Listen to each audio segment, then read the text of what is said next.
When the Empire of Japan declared war on the United States in December of 1941, few anywhere had any concept of the industrial might that they had awakened.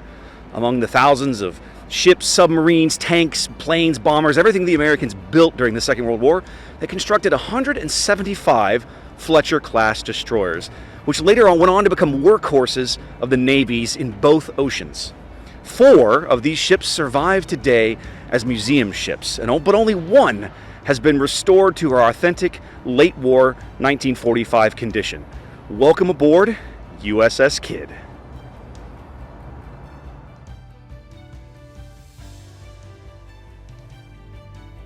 Laid down in October 1942 and commissioned into the United States Navy on 23 April 1943, USS Kidd was the 57th Fletcher-class destroyer commissioned by the U.S. Navy. That's a really stunning number when you consider that they only began commissioning Fletchers into service in June 1942.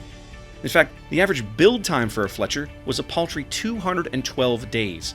So throughout the duration of 1943, the Navy commissioned 2 Fletchers into service every week. Like her sisters, Kidd was one of the unsung heroes of the Second World War, escorting and screening both merchantmen and ships of war in both the Atlantic and Pacific.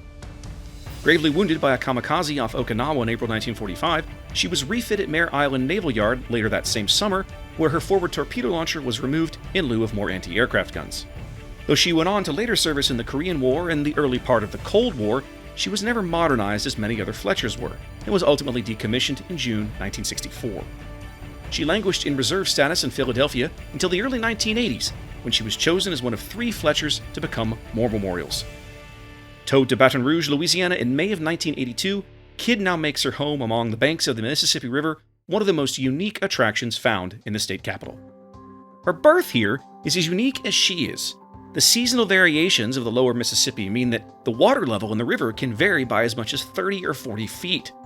When the river is low in the fall, her keel rests in a cradle that keeps her out of the muddy riverbed. As the levels rise in late winter and spring, she floats free, as she does today with the Mississippi riding high in late February. It's chilly for the Saturday before Mardi Gras, but excited captains ready to celebrate with a day aboard USS Kidd are already lined up and waiting. Players are greeted by wargaming staff and volunteers as they file aboard to tour the ship, seeking trivia answers and chasing after cards hidden aboard that can be redeemed for premium ships in game. Before long, players are well into exploring the museum, and with the festivities underway, I steal a few moments to talk to someone who's been instrumental in organizing and overseeing the Anchors Aweigh tour thus far. Alright, so here we are aboard the bridge of USS Kidd in Baton Rouge, Louisiana, the last stop aboard the Anchors Aweigh 2019 tour with the one and only, the illustrious Femininity, of course. This is her last event. Very little bittersweet for you? Last event as a staff. I'm hoping to hopefully get to some of the events as a player to enjoy, what this is all about, loving the game and playing with the captains. So excellent. But last event as a staff, sad to see it go. I'm sure I'll get a little emotional in a little bit, but okay. Yeah. All right. It's been a good tour. On to bigger and better things. I know we're excited for you. It's been a ride, right? The Anchors Aweigh tour. This all began about a year-ish ago, with that kind of prototype event you guys did aboard USS Texas. Yeah, that was very much a case of we had the opportunity to go down there. We were like, hey, come join us. We had a great turnout. We tested some ideas, and we figured maybe we can make this bigger. Maybe we can take it to more places within the state. So we did that. We've been to 13 different locations, some with double events. Mm-hmm. So we met a load of captains this year, and we're really excited to bring it back for 2020 to 2021. Absolutely. Coming back for 2020. All of those dates have been announced now? They have all been announced, and we've actually added some of the most popular, most requested ships. So the North Carolina, the Wisconsin that we didn't manage to get to. Intrepid? The Intrepid as well. A lot of people wanted to go to Intrepid. And also heading back to my home country, the Vampire 2 in Sydney, Australia. That's right. Anchors Aweigh Tour is going international next year on 2020, going further international. That's true. You did Haida this year. We did Haida. Did Haida this year, and we're doing Haida next year. And then, of course, now going farther afield with Sydney next year. Gotta spread our wings. That's gonna be awesome. I'm hoping to make that trip. I'm hoping too. I'm hoping I can work something out to get there myself too. Excellent. But we're really pleased to have met all the captains, and we're so happy that we got the opportunity to bring it back for another year. Well, I know on the CC side, those of us in NA are very appreciative of these events. We acknowledge what they've done for the player base and what the work you guys have put in. They're a ton of fun, so thank you. Of course. For all your hard work, and we're going to miss you. I'm gonna miss you guys and the player base as well, but hopefully I'll get a chance to see some of you guys at the events next year. I hope so. Anyway, guys, hopefully we'll get to see you there. So, anyways, say bye to Fem, and we'll show you more around the ship. Bye for now. Kidd is without a doubt the smallest museum ship I've ever been aboard, and the contrast is pretty stark. Having previously visited mostly battleships such as Texas or Alabama or Iowa, most of the compartments and spaces I'm used to seeing, the galley, the laundry, the sick bay, the captain's quarters, the wardroom, they're all here, but they're radically smaller. The chart house, for example, is barely the size of a closet. The adjacent radio room is larger, but maybe only the size of 2 closets or so.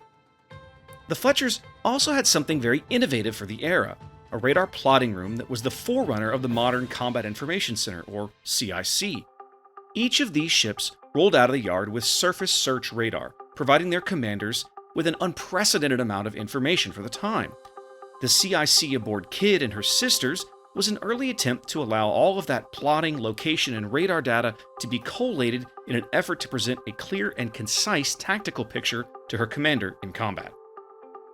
Each Fletcher displaced less than 3,000 tons with a crew complement of right around 300 sailors. Doesn't exactly leave a lot of living space for each crew member, as evidenced when wandering through the fore and aft crew berths, which are open for viewing. Unfortunately for me, none of her engineering spaces are available for tours, but turret number 5, all the way at the stern of the ship, is open for exploration. It's unreal to think that this tiny space was manned by 10 or 11 men when the ship was at battle stations. It's sometimes misunderstood that Kidd is named for famed Scottish pirate William Kidd. Rather, she is named for Rear Admiral Isaac Kidd, commander of Battleship Division 1, killed aboard the bridge of USS Arizona during the Japanese attack on Pearl Harbor. That didn't stop her plank owner crew from adopting the legendary pirate as a mascot. They hired a local artist to paint a rendition of the pirate on her forward stack. Shortly after she was launched, she was sailed across New York Harbor with the Jolly Roger flying from her mast in bold defiance of all decorum and naval regulations. Admiral Kidd's widow later went to bat for the ship and crew with the Navy and obtained special permission for them to fly the Jolly Roger regularly, an extension subsequently granted to later ships bearing the name. Back on the riverbank, it's time for a Q&A session, and there's another wargaming staffer on hand that I feel needs a proper introduction. What's up, Warshippers? I'm here with brand new community manager, Habba Fodder. Most of you guys probably haven't had a chance to meet him yet. You just joined the company about 2 months ago? Back in December, yep. Fabulous. So give us, what's your background? Like, what brings you to warships? So I retired from the United States Navy as a fire controlman chief back in 2018. Didn't intend to get a job, but this kind of landed in my lap. A friend of mine told me I needed to do this, and so I threw my resume in, and apparently I met some wickets. Apparently somebody agrees with you. Yes. Awesome. Well, is this your first anchor? Not your first Anchors Aweigh. You did. Oh no, you've been to all of them since you joined. This is my third one as a wargaming employee, but my sixth one in all overall. Really? Yeah. Fabulous. Okay, so you're well acquainted with the tour. Yeah, totally. And of course, with Fem's departure, now all this lands in your lap. I don't know that big shoes to fill. I don't know if I could fill those vans. Oh, big shoes. But you guys have got a full slate announced for next year already? Indeed, yes. Awesome. Looking forward to it. I'm excited. Fabulous. Okay, guys. Well, just wanted to introduce you real quick since Happa was here. See you again in a minute. The Q&A provides some good interaction, and as it winds down, Happa has a special presentation to make. I say all that because in my naval career as a chief petty officer, I had 6 pairs of anchors, okay? Those 6 pairs have been divvied out to various sailors for when they get promoted and selected chief petty officer. My first pair was a pair my father got pinned with as a chief petty officer. When I retired, I ensured that I put that on a plaque and I gave it back to him. Throughout the last 2 years, like I said, I've been sending these anchors off to various sailors that I know are going to get selected. My last pair, one of them is right here. The other one's been just kind of chilling in a desk, lonely by itself. I say all of this because I thought about it over the course of the last 2 weeks. The fact that this young lady has been acting in the capacity of a chief petty officer for wargaming. A lot of you don't see how much she has done for this community in the last 2 years. And she's going to be shortly leaving us going on to bigger and better things and make a lot more money.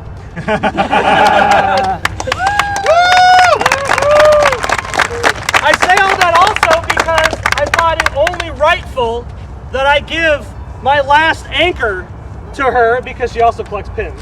And I wanted to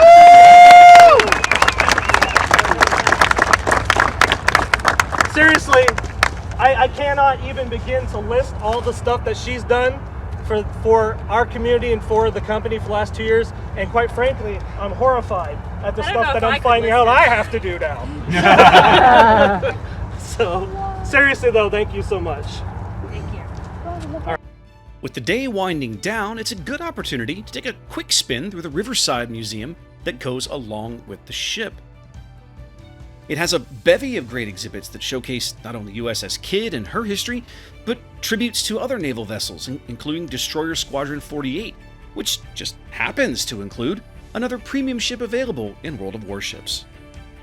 Well, guys, there you go. That wraps up our day here aboard USS Kidd in Baton Rouge, Louisiana, the last stop aboard Anchors Aweigh for 2019. But there are more stops on the tour. The 2020 slate is just announced, kicking off next month in Wilmington, North Carolina, aboard USS North Carolina, continuing on into early 2021. So if you've missed out on this year's tour, guys, there are plenty more opportunities.